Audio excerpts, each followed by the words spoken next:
7:30. Welcome everybody back. We'll start today, as I just mentioned, with Dr. Pryor, president of Essentia Health East Market. He'll be followed by Dr. Van Deelen, Chief Medical Officer at St. Luke's, and then Amy Westbrook, the St. Louis County Public Health Division Director, who has graciously agreed to join us this week. As a reminder, Drs. Prabhu and Thompson are infectious disease experts, are here to answer your questions as well. You can use the raise your hand function in Zoom or the Q&A feature at the bottom of your screen to ask those questions. And we'll aim to wrap things up around 12:15, leaving a few minutes at the end for closing thoughts. And before I turn things over to Dr. Pryor, and FYI that this will be our final scheduled weekly press conference. If and when developments warrant in the future, we certainly can reconvene. And these briefings have been such a great tool for us to share information and communicate during this pandemic. And so thank you to all of you who attend and help keep our communities informed. And I'd also like to thank the 4 doctors who have been with us every week for these past 2 months. I understand that your schedules are insanely busy, and so we really appreciate you making time for these as well. And with that, Dr. Pryor. Thank you very much. I'm John Pryor, president of the Essentia East Market. Before I start, I'd like to point out that I'm wearing a green tie today. It's hard to see, there's a little blue in there too, but it's green. And I like to point out there's green in the Essentia logo. And this is important. You're going to see my colleagues also have something green on them, because this is in honor of National Mental Health Awareness Month. And I think most of you know, but if not, mental health issues affects 20% of our population. I suspect that all of you, all of the readers and the people watching this on TV and all the reporters and stuff know that mental health affects about 20% of the public. Everyone probably knows somebody who has mental health issues or may have it themselves. We want to destigmatize it. We want to put more attention on it and realize that this is a health issue that's got a lot of downstream effects. And not only does it create pain for people, but it affects their ability to work and function oftentimes. And so we want to pay attention to it and make it more aware, so that we're wearing green in honor of this month. So with that, I'll move on to more COVID-related things. I want to briefly talk about Waltz's announcement last night that he's loosening his stay-at-home order. This means certain businesses and retail stores are going to be reopening. It doesn't mean, however, that we can let our guard down and return to normal. So I know my colleagues here would urge everyone to continue using their best judgment. Stay at home if you can. When that's not possible and you have to venture out, practice social distancing, wearing a mask, and all those things that we talked about over the past couple of months, like, when you sneeze, sneezing your elbow, wash your hands a lot. All of these things still are in play here. We're thankful for the sacrifices you've made these past 2 months, sacrifices that have allowed us to better prepare for an influx of COVID-19 cases by building a supply of PPE and increasing our hospital and ICU bed capacity. But this public health crisis isn't over. So again, please continue to exercise caution. At Essentia, earlier this week, we hit a milestone that I'd like to share with you that we could not be more proud of. We have conducted more than 100,000 virtual visits since COVID-19 began. To put that in perspective for you, in the middle of March, we have conducted 0 virtual visits. As of yesterday, the 1,200 physicians and advanced practice providers in 60 specialties that offer virtual visits for our patients had conducted more than 102,000 of these appointments. That's more than 100,000 times patients did not have to leave their homes to receive excellent care during the COVID-19 crisis. With that said, there are some important visits that simply cannot be conducted from home. These include immunizations, eye appointments, mammograms, just to name a few. Our care teams have been working diligently to make sure that our own checklists for returning to face-to-face clinical care align with the guidelines of the CDC. Departments that begin offering appointments face-to-face on a limited basis will use these checklists to make sure they're abiding by the strictest recommendations for disinfection, social distancing, and other measures. Our clinics are as safe as they can be for you and your employees. In fact, I said last time we met, it's probably safer than most of the places you go. I remain convinced by that statement. We also could not be more pleased about resuming elective surgeries and procedures for our patients who have been waiting for this. While elective surgeries and procedures are restarting in our facilities, we're approaching this carefully and slowly to protect our communities, patients, and staff, to conserve PPE, and to ensure available hospital beds for COVID-19 patients when the surge occurs. Yet, for many reasons, the hardships caused by this pandemic continue to grow across our nation and across our organization. Essentia Health is not alone in facing the pandemic's severe financial impacts while planning how to best care for patients in the upcoming months. Minnesota hospitals and health systems expect to lose almost $3 billion in the first 3 months responding to COVID-19. At Essentia, our operational losses due to pandemic-related declines in patient volumes in the last 2 months have been significant, and we have implemented many cost reduction measures to sustain our mission and the care we provide today and long into the future. We continue to evaluate ways that we can sustain our organization. What we want to stress, however, the very most right now is that our clinics and urgent care centers continue to serve people with medical needs. Our hospitals are open, and we are ready to care for anyone who needs emergency care or needs diagnostic testing like an X-ray or a procedure like a mammogram or surgery. If you have health issues, don't wait to be seen or cared for. Waiting can make matters worse, and sadly, we've seen this. Instead, know that we're here to provide the safe, quality care you have come to expect. Finally, from the bottom of my heart, I want to thank everyone who has been working so hard throughout this crisis to provide exceptional care for our patients. There are people who just do things on the QT without any warning and step up to take care of our patients and provide safe and wonderful care. There's many people who have been working 7 days a week to make this happen. It is an honor and a privilege to work alongside you. Thank you. Thank you, Dr. Pryor. Dr. Van Dielen. Thanks, Dr. Pryor. Thanks, Louis. I'd like to begin today also to discuss elective surgeries. This week, although we have been doing some more urgent procedures, we've started doing elective surgeries again, and it's the first time in well over a month. It's exciting that we're once again able to provide this important care for our patients. And also a bit different, as there's a new dynamic with all of the additional precautions that we are now taking, having to update even the basic workflows that we use in our procedural and surgical areas. We are intentionally at about 50% our usual capacity. While it would be great to be at full capacity, it's essential that we are methodical about this, that we follow the MDH guidelines and ensure that everyone, staff and patients, are safe. The extra precautions we are taking to maintain that safety include monitoring our PPE and critical medications so there's enough on hand so we can take care of our surgical patients and patients during a pandemic surge. We've been reviewing our surgery requests twice daily to assess capacity and prioritizing cases based on clinical need. We're confident that we'll be able to continue to provide the exceptional surgical and procedural care that our patients expect. At the same time, we'll continue to keep a close eye on the COVID-19 cases within our region, with the understanding that if procedures need to be modified or delayed, they will be. That said, we're fortunate that COVID-19 cases remain quite low in the Northland, and the hospitalized cases in this region are really low compared to elsewhere. We're not seeing a surge yet, and we thank everyone for helping to slow the spread. So I want to remind patients that it is safe at St. Luke's too, both our clinics and the hospital, for any and all of your healthcare needs. I want to reassure you that if you have a medical need, you should come in and get checked out. Don't wait. In an effort to ensure that patients get the care that they need, we've implemented robust safety measures. We've talked about these a lot over the past weeks, but it's worth a quick run-through. Currently, only the patient is allowed in our buildings, unless the patient is underage or requires assistance with mobility or communication.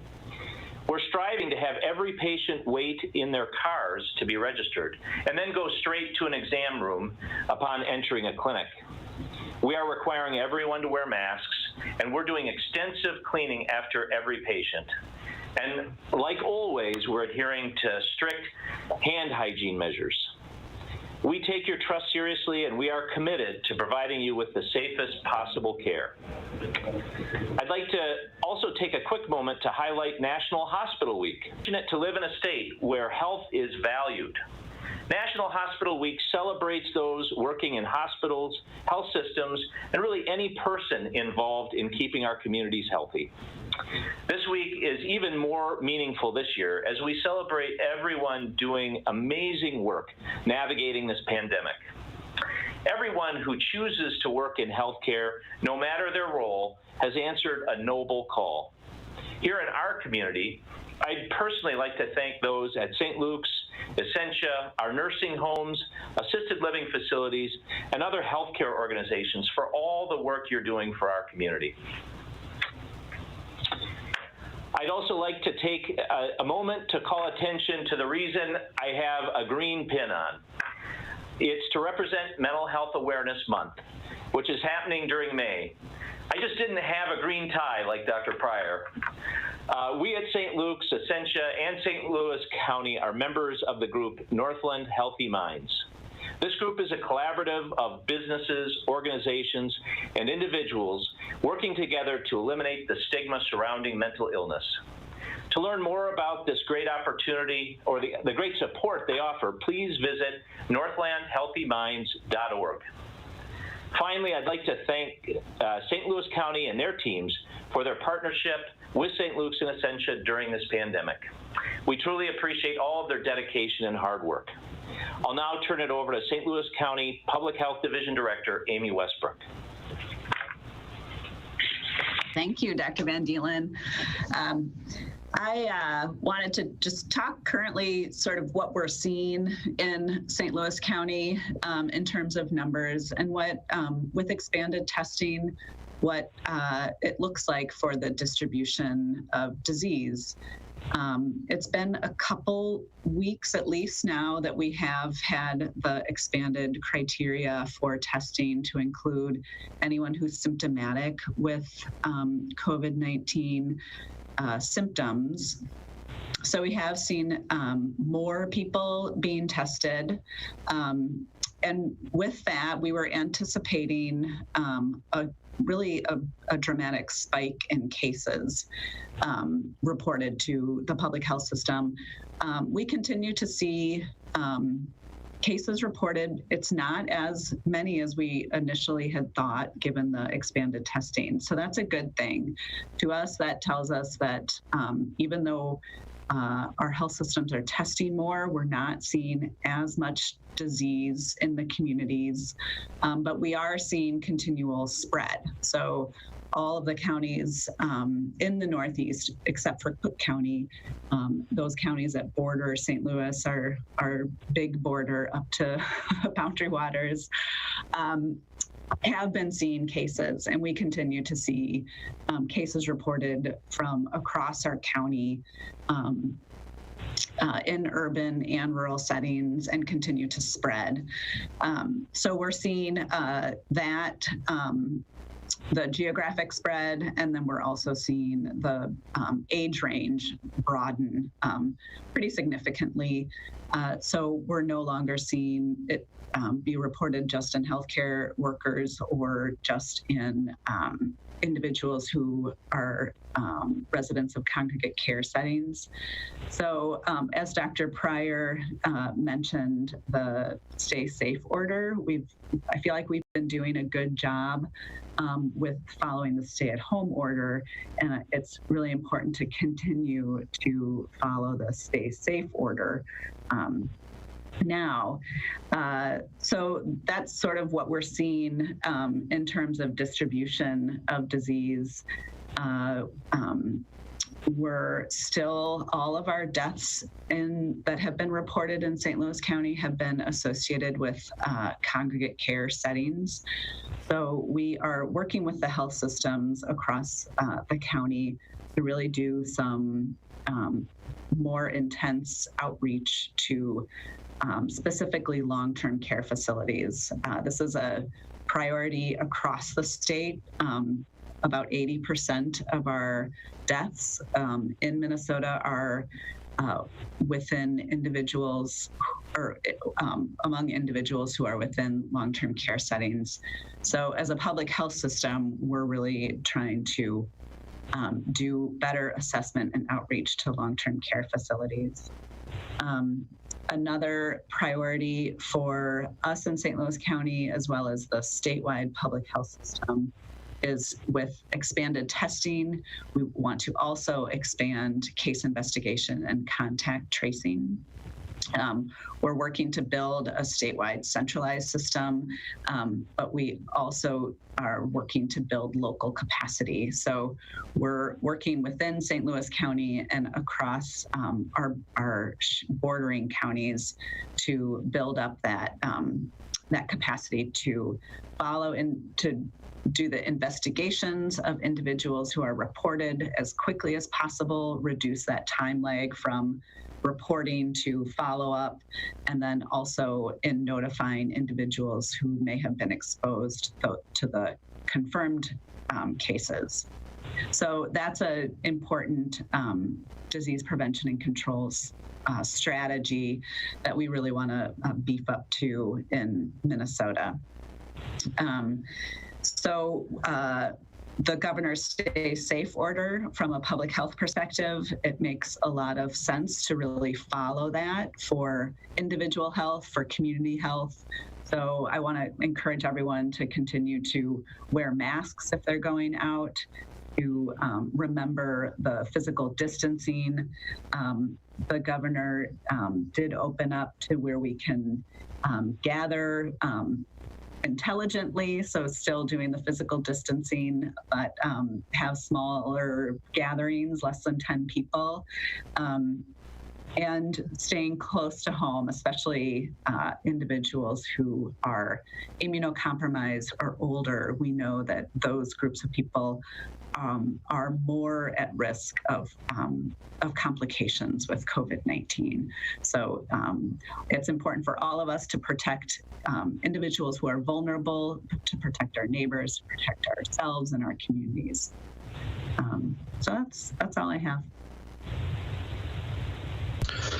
Thank you, Amy. And now we will open it up for questions.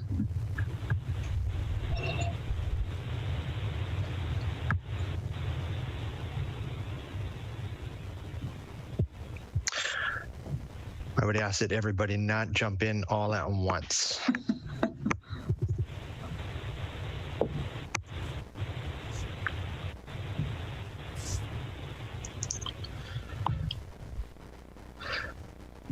Looks like we have a question from Leanne. A question for both hospitals. Do you think the governor's new order will create a surge? And if so, are you ready to handle it? I guess I'll answer first. I think the surge was going to happen no matter what.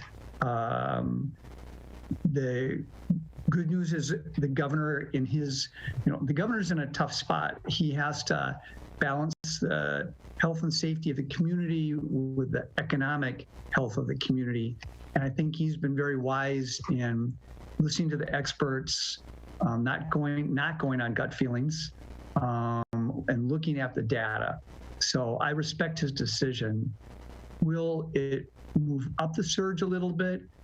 Potentially. It's hard to say, but we were going to have a surge no matter what. I think that's what we need to know. And we're grateful that we've had this time to prepare better, make sure we have enough PPE, make sure everyone's trained and we know what we're going to do when it happens.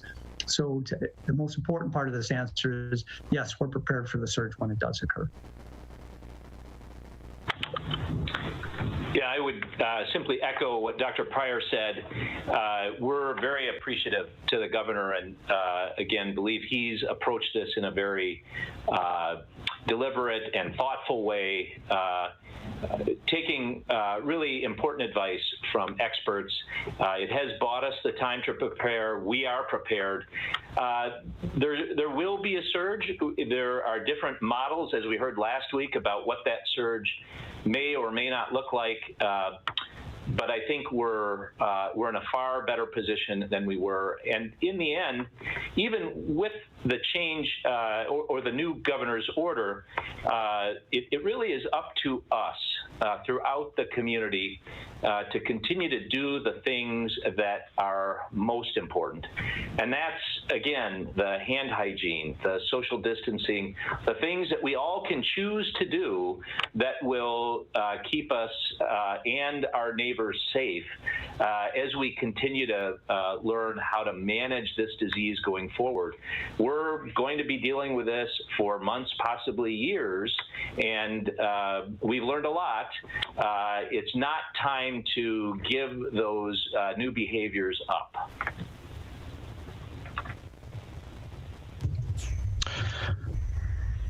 A question from a viewer. Somebody asked about testing, and I think Amy alluded to the fact that it's been a couple weeks now since the state talked about ramping up that capacity for testing. I know the number 20,000 tests per day was really kind of an aspirational number, but we continue to hover right around 4,000 to 5,000. And I'm just wondering if you wanted to talk maybe why that is and what's it going to take for that number to go up.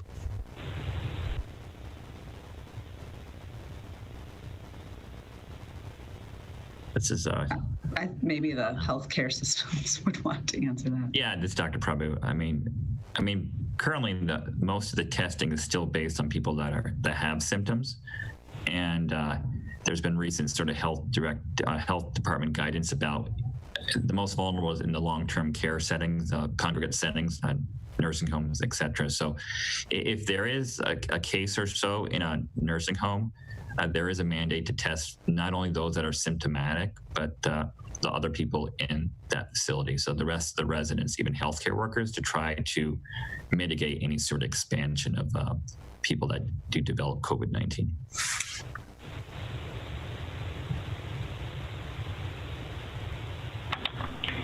I think also in regards to testing, there's still, so we do adhere to the guidance from the Minnesota Department of Health, so we are testing symptomatic patients. But what we see is that there still is a supply issue in regards to the number of analyzers, the allotment of the kits and the swabs in order to do high volume testing. And then I think the next question is really, if you're going to do testing of asymptomatic individuals, it's what's the next step? How do you track those individuals? How do you do contact tracing that then can be impactful? So I think it was an aspirational goal. I think on a state level, we're doing better than we were, but it will take some more work to reach the level of 20,000 a day. This is Amy. I did want to also mention the interpretation of negative tests for asymptomatic individuals. That really is a point in time result. So most often these tests are PCR tests, and that is testing for the presence of the virus. And that will tell you if you're infected that day at that time. It won't tell you if you're if you have the virus the next day. So people have to be just recognize that there are limitations to all testing. And so if there is an exposure, getting tested, if you're asymptomatic, tells you if you're not infected at that moment, not, a week from then or even the next day. Yeah, Dr. Prabhu, I just want to build on what Amy said. So as an example, if you have someone in your house that has COVID-19 and the other people in the house don't have symptoms, guess because if you get a test for COVID, that PCR PCR test is negative, it doesn't mean you can leave quarantine earlier than the 14 days. And it's the testing in the long-term care facilities, it's more what they call point prevalence. At that point in time, they just want to see who else is potentially positive, but it does not mean that we would skip the other measures in terms of home isolation, quarantine room, et cetera, that's occurring in a long-term care facility. And I want to just add, it's not, I mean, St. Luke's and Essentia have been in contact with the health department. There's a testing command center sponsored Mayo Clinic, University of Minnesota. So if we say run short on our testing capacity, they would pick up the slack for us. The caveat being the turnaround time may not be as rapid because we both have internal testing capabilities. But if we send it out to our reference lab or the testing command center, they'll be a little slower in terms of turnaround time.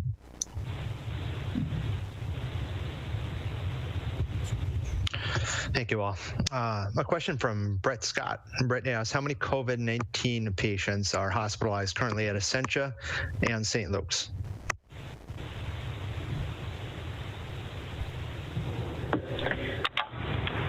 I can speak first to that. Go ahead. Oh, I'm sorry. Go ahead, Andrew. I was going to say very few. We've had very low activity recently at St. Luke's. So numbers are very low right now.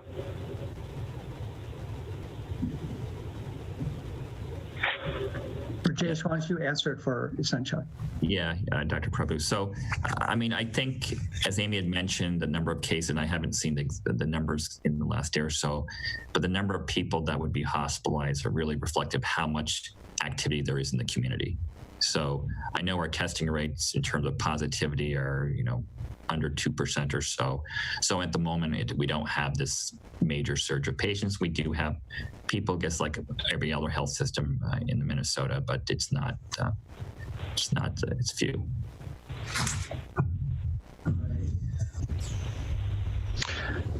A viewer question, could, with the stay-at-home order being lifted or loosened, could those restrictions come back at some point in the future if necessary?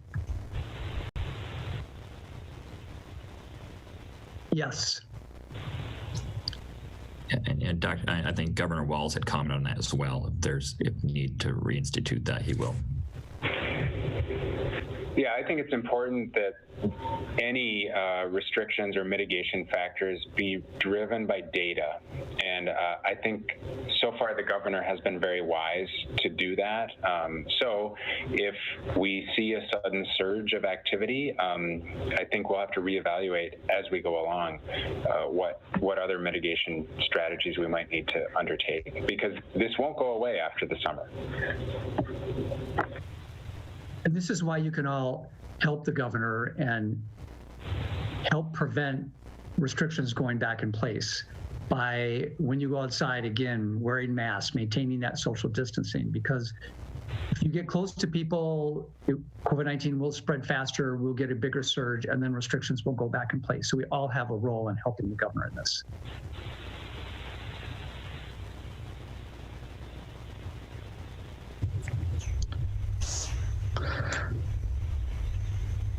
Question from Andy at the News Tribune. Andy says, I'm hoping to hear a little bit more about how the elective surgeries have been going this week. I know you're starting slowly and not at full capacity, but where are both hospitals at more specifically in terms of that, and have either found any instances of COVID-19 in people who were tested prior to a surgery?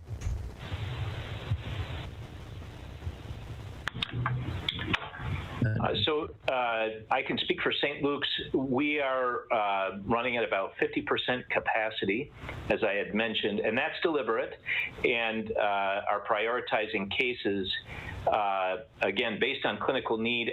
And we were charged by MDH to actually develop a very clearly defined process for starting to do elective procedures, meaning that, we had to track our PPE and assure that we have enough, not just for the surgeries, but also for if a surge should happen.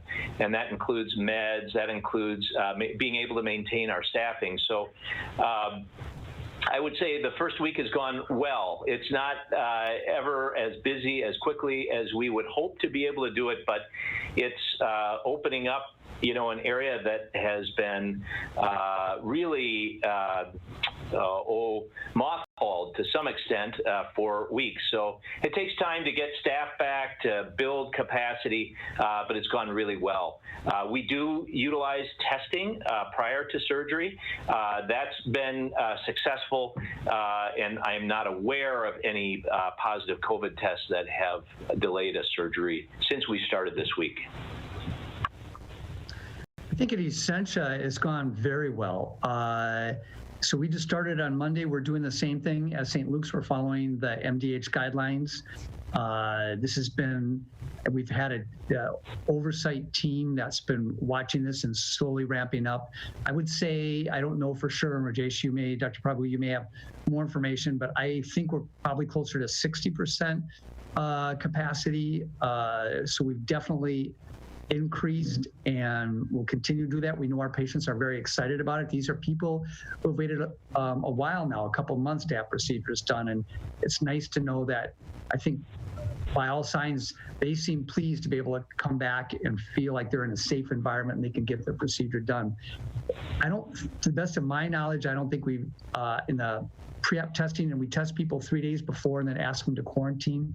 In some cases where we can't do that, we'll do that PCR testing that day. To the best of my knowledge, I don't think we've discovered anybody with COVID-19. And Dr. Prabhu, I don't know if you have any other information on that. Yeah, I'm aware, but I think the point is, just to emphasize what Amy said, it's just a testing point in time. So we do everything possible to make that surgical procedure safe, both for the patient and the staff.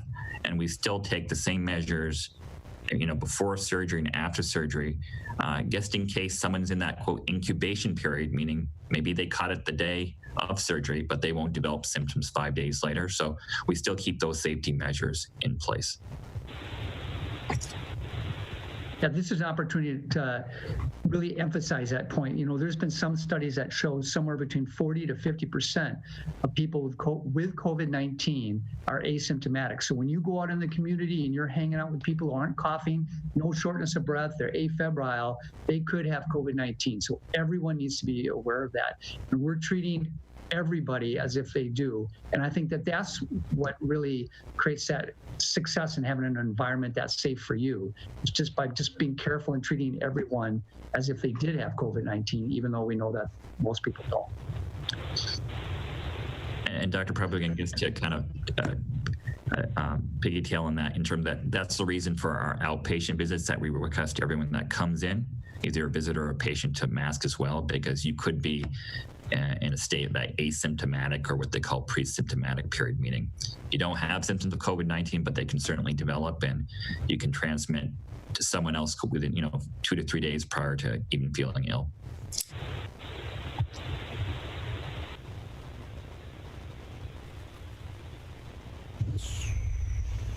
I don't see any other hands up or notifications in the Q&A feature. So right now I will, I think Dr. Thompson has a couple closing remarks, and anybody else who's with us, if you want to deliver some closing remarks, feel free to jump in.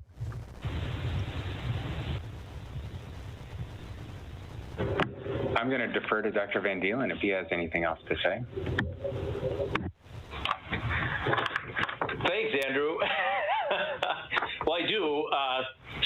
I just want to take a moment kind of reflecting on where we're at. I know this is our last scheduled press conference. Certainly we'll have more as the need arises, but it's hard to believe that we're 2 months into this, and it seems longer than that to some of us, I'm sure. And it's really been an overwhelming 2 months in a lot of ways.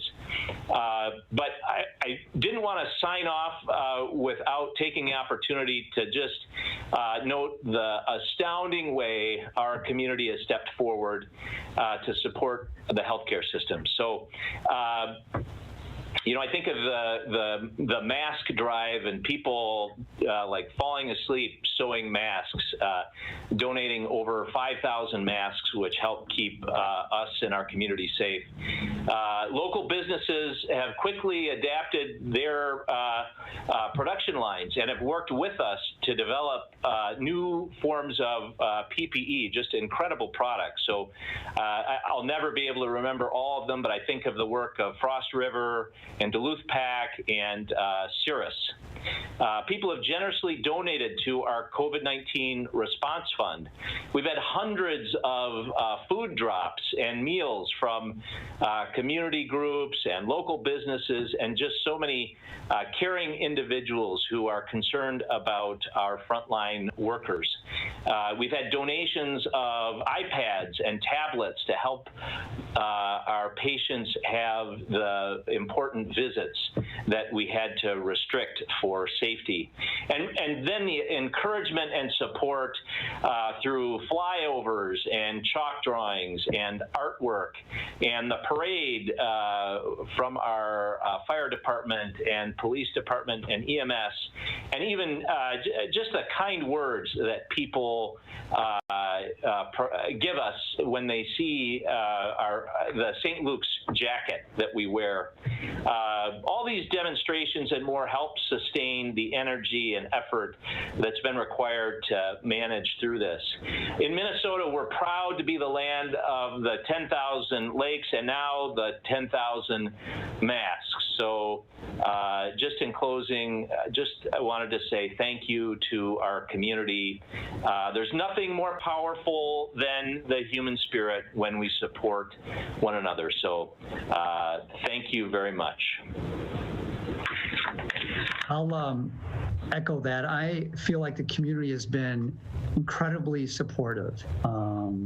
Again, just as mentioned, the police and fire department, the flyovers and the masks and just the kind words and the kind written words and spoken words and emails. And so thank you. We're in a partnership together with you. So I'm very grateful. Amy, I know you in the county health department, you have a huge role to help us get upstream to this and preventing spread in some of the areas of congregate living. And so thank you for all the work you guys do, and know that we think and work with you every day. And I'm very appreciative of all you have to do, and thank you. I'm so lucky with Dr. Prabhu. I have to say, he's like the ever-ready bunny. He goes 24/7. He's been a great colleague on this, and I'm telling you, there's times at night, early in the morning, weekends that I call him, and he is always there. He's been a great colleague. And finally, I would like to thank Dr. Thompson, Dr. Van Dielen. We have started, St. Luke's and Essentia started collaborating before COVID-19. There's been new leadership and a sense that the community is going to benefit more by collaboration than competition. And if you compete, let's make it a friendly competition. And so there's a lot of different things non-COVID that we're working on together. I want the community to know this. And I think that COVID-19 has only enhanced our ability to think about collaboration and teamwork and stuff. So I'm very grateful to have a partner down the street in Dr. Van Dielen and Thompson and St. Luke's as a whole. So I feel like that's important for the community to know. So thank you. Yeah, Dr. Prabhu, I guess one comment is that the Minnesota Department of Health and all the public health departments, Amy, St. Louis County, everyone, they've been such an invaluable resource to us. I mean, we're just on the phone with someone, either of those two, almost every day. And it's just amazing. They've expanded their hours. They're very accessible, email, phone, and we couldn't do it without public health. Well, thanks. I also want to thank the healthcare systems. I feel like we really haven't ever worked as closely with the healthcare systems as we have in this planning and response, and it's really valuable. And a lot of different community partners. And there's been a lot of sacrifice. We've asked a lot of our community to sacrifice in terms of graduation, a lot of gatherings, guidelines that, you know, for this time of year, there's been a lot of that we've asked of people for prevention and control and protecting each other and our communities. So that is, it's been really challenging, and it will continue to be challenging. Like everybody said here, we are not out of this situation, and we won't be for quite some time. So we do have to think differently now. We have to act differently now, and it's all in the name of protecting each other and our communities. So I think that we can continue to do a really good job, and we'll continue the partnerships. It takes everybody. So I really appreciate all the sacrifices people have made and all the partnerships that have been built. And I think we're well positioned to handle as a community what comes down the road.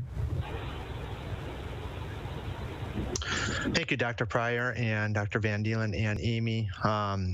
We do have, I think we'll end it here. We do have one last question, and so I want to get to that, and then I think we'll wrap it up after that. The question comes from Renee with WDIO, and she says, more cases in children are popping up elsewhere. Are your folks prepared for that? I mean, Dr. Pryor, I can comment on that. So I think she may be referring to these sort of what they call a Kawasaki's disease type illness in kids, and that's kind of a inflammation type illness that is known to occur in kids, particularly I believe under the age of 5 or so, and there is well set treatments for those. So hopefully there's not many of them. It's still a rare condition, but it does have seasonality regarding sort of viral infections, and this is just another viral infection that appears to be correlated with that type of illness. Yeah, Andrew Thompson, I would agree with what Dr. Prabhu said, and also note that though there is more disease being reported of this syndrome, it still remains very rare. You know, if New York State has 100 cases that they're aware of, they've had, I'm sure, many tens of thousands of kids who have actually been infected. So this, we're certainly aware and keeping an eye on it, but it is a rare complication. I think many of our, pediatric specialists, the hospitalists, the cardiologists, they have experienced seeing this type of illness too.